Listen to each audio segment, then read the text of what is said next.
shifts the world, shooting girls in the real world.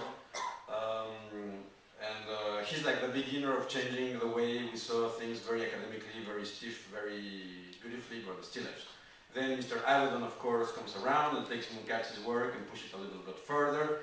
Then we have a whole bunch of very creative people like Melvin Sokolsky pushing the limits, doing super interesting, crazy things. We have Erwin Blumenfeld, we have Guy Bourdin. I speak of these three people because they're going to be key, a little introduction of what we'll be talking about just a few minutes afterwards. In 1952, Alexander Lieberman, the historical art director of Condé Nast, comes with a volume called The Art and Technique of Fashion Photography. The first book related only to fashion photography in color, because it was very, very new, using color photography in 1952.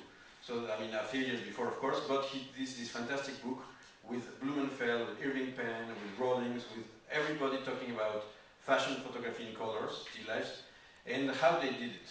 They have, at the end of the book, there are little pictures showing which aperture, which f-stop, which lens, which camera. And that was amazing. In 1952, you have to understand that Alexander Lieberman and what's his name, the other big time, Alex Brodovich, were very visionary art directors. They were giving a space to people like, for example, like Jackson Pollock to do backgrounds for Vogue.